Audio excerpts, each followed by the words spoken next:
ગોધરાના સરદારનગર ખંડમાં પ્રાંત કક્ષાના મહેસૂલી કર્મચારીઓની કાર્ય શિબિર કાર્યક્રમમાં જિલ્લા કલેક્ટર, મામલતદાર સહિત પ્રાંત કક્ષાના કર્મચારીઓ ઉપસ્થિત રહ્યા હતા. ગોધરા ખાતેના સરદારનગર ખંડના પંચમહાલ જિલ્લાના ગોધરા સબ ડિવિઝનના મહેસૂલી વિભાગના ફરજ બજાવતા કર્મચારીઓ માટે તાલીમ શિબિર યોજાઈ હતી.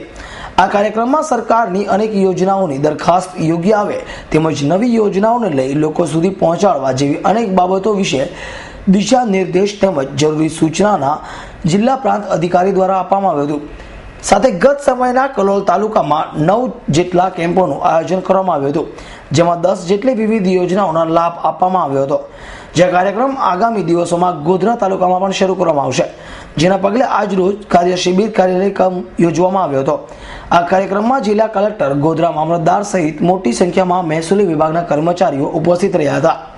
આ તાલીમને આમ તો કાર્ય શિબિર નામ આપવામાં આવ્યું છે, જેમાં વિશેષ કરીને સરકારશ્રી દ્વારા ચાલતી યોજનાઓ, જેમાં વિશેષ કરીને ક્વેરી આવે છે, દરખાસ્ત બરોબર નથી આવતી, ચેકલિસ્ટ મુજબ નથી આવતી, એક જ સૂત્ર મુજબ તલાટીથી માંડી જિલ્લા કલેક્ટરશ્રી સુધીનું તંત્ર ચાલે અને એ પ્રમાણે જ પ્રપોઝલ આવે માટેનો પ્રયત્ન છે.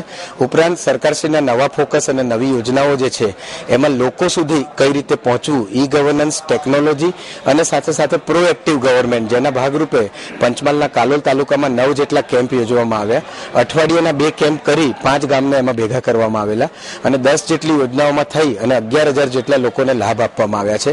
આ કાર્યક્રમ 6મી તારીખથી અમે ગોધરામાં પણ શરૂ કરવા માંગીએ છીએ. તે ઉપરાંત ખાસ કરીને આનાવારી, પાણીપત્રક, દબાણ, બિનખેતીના પ્રીમિયમના કેસોમાં ઝડપ કેવી રીતે આવે અને ક્વેરી વગર કેસો થાય, તે ઉપરાંત વન અધિકારના કેસો તેમજ અન્ય વિષયોનો સમાવેશ કરી અને તાલીમ યોજવામાં આવેલી છે. હાનિફ ભગત, S9 ન્યૂઝ, ગોધરા.